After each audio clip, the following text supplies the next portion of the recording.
Sebenarnya saya tidak begitu tertarik awalnya ya untuk berkomentar tentang seorang remaja 15 tahun asal Gorontalo yang akhir-akhir ini viral karena videonya itu selalu nangis, patah hati, frustasi dan kecewa dengan salah seorang perempuan pujaannya.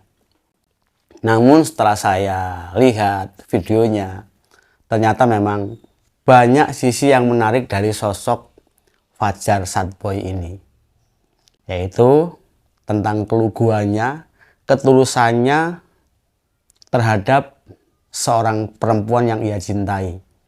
Sampai ia rela melakukan perjalanan sejauh 200 km hanya demi untuk perempuan pujaan hatinya. Yang ketika ia bertemu justru malah tidak sesuai dengan apa yang diharapkan, ya. Dan ya kasihan sekali memang sih. Ada satu video Fajar ini yang membuat saya itu tercengang ketika ia ditanya oleh Atta Halilintar dan jawabannya itu cukup mengejutkan ya, karena tergantung pada kondom. Nggak mau refreshing dulu gitu ke Bali gitu, pantai, biar nggak galau-galau lagi gitu. Niatnya sih pengen gitu, tapi apa kondom yang mengingatkan semua. Apa? Kondom, Kondom? Apa itu maksudnya? kondisi dompet. Panik. Aduh, panik. Ada satu sisi yang menjadi kegelisahan kita semua ya, dan ini juga diungkapkan oleh salah seorang penggiat media sosial, Thanas Hasdin Mundika, yang mengatakan memang ada satu ungkapan yang tidak mengedukasi, yaitu ketika ia mengungkapkan bahwa di usia kelas 5 SD Fajar ini sudah berpacaran dan jatuh cinta dengan seorang perempuan ya. Tetapi ada hal yang menarik memang ketika Fajar ini mengungkapkan isi hatinya dengan sesuatu yang lugu, yang polos, tetapi mengundang kelucuan. Saya sudah sayang banget. Saya pengen di posisi di sampingnya terus. Gak saya takut kehilangannya. Ya akhirnya semua hanya percuman gitu. Akhirnya ditinggalkan. Iya, dia yang saya sayang. Kenapa saya yang jadi tamu undangan gitu? Walaupun udah glowing, tetap aja perasaan tidak bisa dibohongi. Saya kan SD. Apa SD? Sadar diri. Upaya yang dilakukan oleh Fajar Sadboy ini ketika ia memperjuangkan perempuan pujaan hatinya, saya ingin membandingkan apa yang dilakukan Fajar ini dengan geliat-geliat atau manuver politik yang dilakukan oleh mantan Gubernur DKI Jakarta Anies Baswedan. Yang ini juga menjadi salah satu upaya kerja keras perjuangan Pak Anies ini untuk mendapatkan dukungan masyarakat di seluruh Indonesia. Saya tidak pernah mau meninggalkan. Kalau kita sudah bersama, saya tidak akan tinggalkan. Oke. Dan inilah prinsip yang saya pegang. Jadi Mas Anies, ketika itu syaratnya kalau Pak Prabowo masih jadi calon presiden, Anies Baswedan tidak akan maju. Tapi kalau Pak Prabowo tidak nyapres, mungkin saja lain. Dan saya tahu persis bahwa Pak Prabowo memang akan menjadi calon presiden. Jadi saya sampaikan pada semua bahwa calon adalah Pak Prabowo.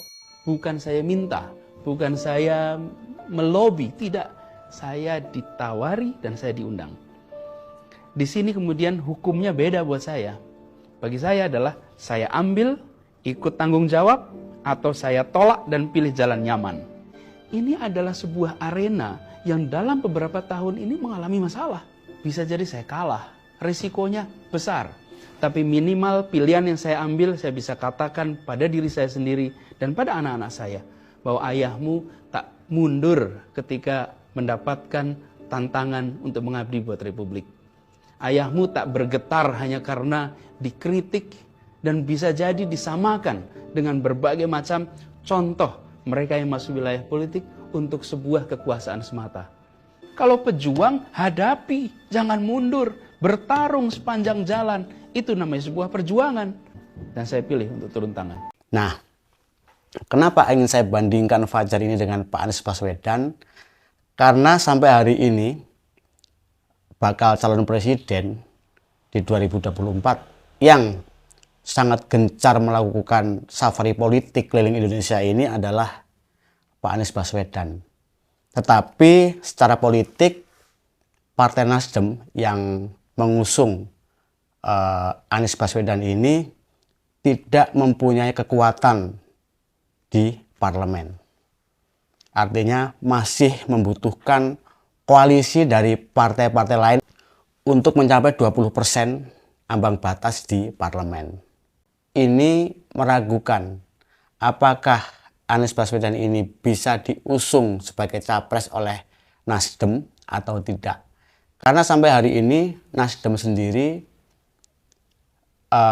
belum mempunyai kuota 20% di ambang batas parlemen. Artinya masih membutuhkan koalisi beberapa partai politik agar bisa memenuhi syarat bisa mengusung Anies Baswedan sebagai capres di 2024. Nah, apabila apa yang dilakukan Anies ini tidak terakomodir oleh partai politik yang mengusungnya, nasib Anies Baswedan sebagai capres ini akan mirip-mirip apa yang dialami oleh Fajar, yaitu tentang keluguannya, ketulusannya terhadap seorang perempuan yang ia cintai, yang ketika ia bertemu justru malah tidak sesuai dengan apa yang diharapkan, ya. Dan ya kasihan sekali memang sih. Itulah opini plesetan yang saya sampaikan kali ini. Dan buat kalian masyarakat Indonesia ya, dari Sabang sampai Merauke, dari Miangas sampai Pulau Rote, kita harus tetap waspada di tahun politik ini. Jangan sampai kita terpecah belah oleh kepentingan-kepentingan politik. Karena masih banyak kepentingan yang lebih besar daripada kepentingan politik kelompok-kelompok semata. Yaitu menjaga keutuhan NKRI, menjaga kebinekaan dan Pancasila. Oke?